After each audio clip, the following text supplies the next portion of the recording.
꼭 명심해야 될 것은 듣기 좋은 말뿐만 아니라 듣기 싫은 말에도 귀를 기울이셔야 됩니다. 그리고 자기가 원하는 바가 아닌 얘기를 했을 때 그게 왜 그런지 충분히 이해하도록 노력해야 됩니다.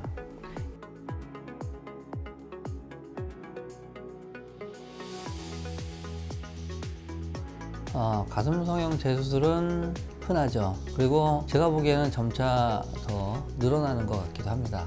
이유는 제가 생각할 때는 두 가지인데, 하나는 첫째는 그 환자들의 수술을 받으신 여성분들의 그 기대치가 점점 높아지는 거죠. 예를 들어서 한 20년 전, 10년 전은 가슴이 없다가 생긴 것 자체로 만족을 하던 시대에서 촉감도 좀 자연스러워지길 바라는 걸로 또 넘어가고, 그리고 좀 더 사이즈가 커지길 바라기도 하고, 본인이 느끼는 그 가슴에 대한 그 기대치를 점점 더 완벽에 가깝게 하다 보니까 과거에 수술했던 사람들은 요즘 기준으로 보면 다시 하고 싶은 거죠. 또 한 가지는 수술이 많아지면서 수술할 수 있는 의사도 많아졌죠.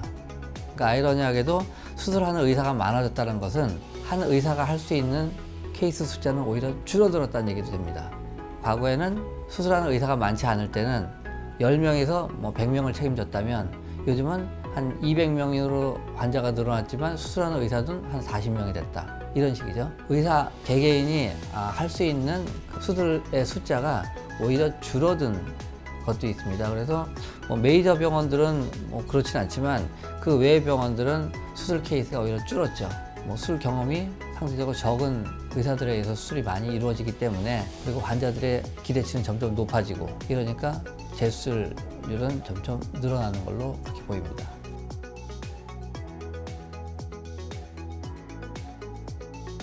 재수술의 원인은 크게 이제 모양, 촉감, 크기, 대칭 이 정도로 나눌 수가 있죠. 그래서 모양 같은 경우는 안 예쁘다는데 왜 구체적으로 뭐가 안 예쁘냐라는 거죠.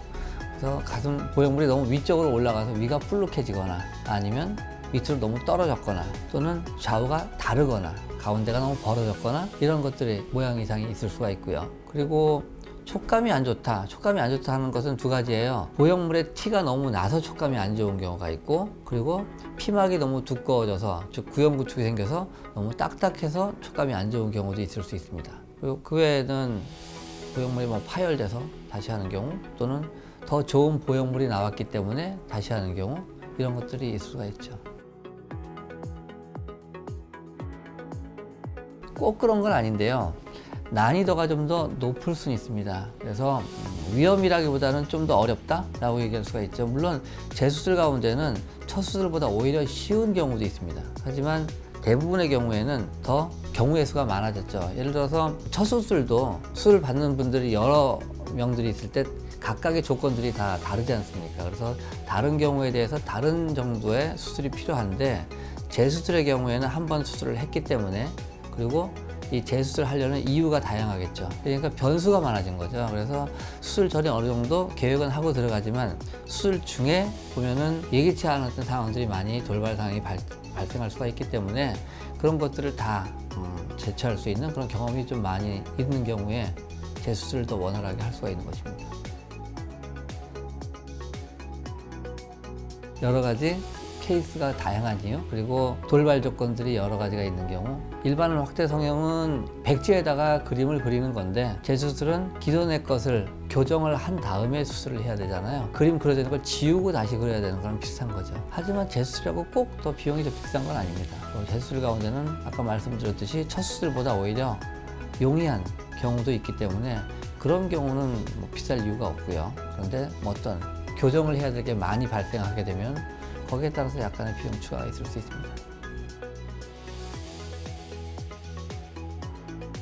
재수술은 첫 수술과 다르다고 그랬죠. 그래서 많은 돌발 상황도 있고 경우의 수가 많기 때문에, 일단 그 수술을 담당하는 의사가 경험이 많아야 되겠죠. 그리고 많은 케이스를 접해본 의사한테 수술을 받아야 또 다른 3차 수술을 방지할 수가 있는 것입니다. 그래서 병원 선택의 기준은 아무래도 병원이 좀 가슴 성형을 오래 한 의사 선생님이 계신 병원이 좋겠습니다.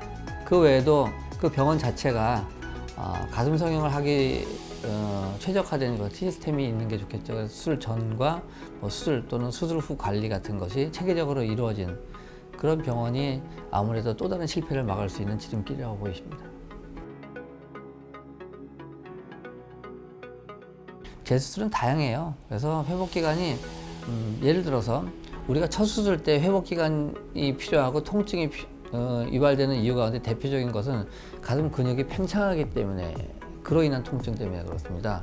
근데 재수술의 경우에는 이미 팽창이 되어 있는 경우가 많죠. 그러니까 그로 인한 통증은 굉장히 줄어드는 겁니다. 그래서 회복 기간이 이런 경우에는 오히려 더 짧을 수가 있어요. 그런데 교정해야 될 것이 많아서 조직 손상이 좀 있다. 그러면 그로 인해서 회복 기간이 좀 길어질 수가 있겠죠. 그래서 첫 수술은 되게 우리가 일주일 내외입니다 라고 얘기하지만 재수술의 경우에는 훨씬 더 빠를 수도 있고 좀 더 걸릴 수도 있습니다 라고 얘기합니다.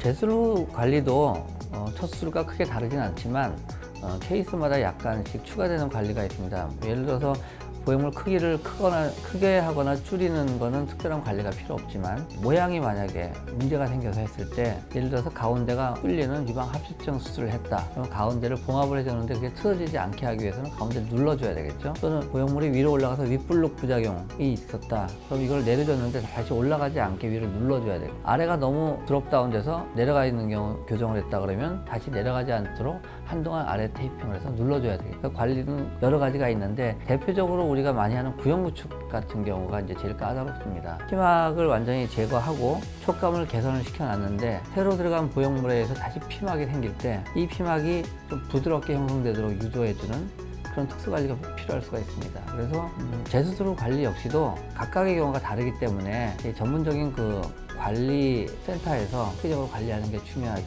그래서 저희 같은 경우도 관리센터를 별도로 두면서 집중 관리를 하고 있는 편입니다.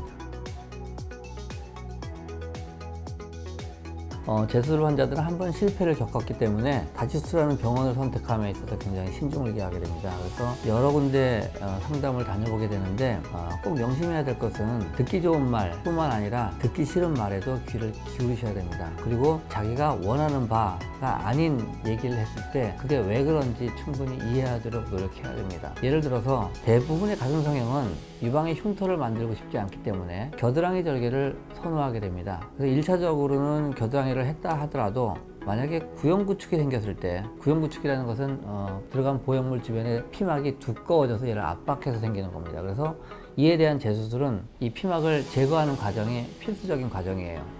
근데 이 피막 제거가 겨드랑이로는 원활하게 되지가 않습니다. 그러면은 유륜절개 또는 유방 밑선 절개를 해야 되는데 그게 마음에 안 드는 거죠. 자기는 또 다른 흉터를 만들고 싶지 않기 때문에 겨드랑이를 고수하게 됩니다. 그렇게 해서 불완전하게 수술할 경우에는 3차 수술이 기다리고 있는 경우가 대부분이죠. 자기가 원하는 바와 또 듣고 싶은 바가 있겠지만 그렇지 않은 자기의 귀에 거슬리는 얘기가 있어도 그게 왜 그런지 충분히 이해하려는 노력이 필요하다고 생각합니다.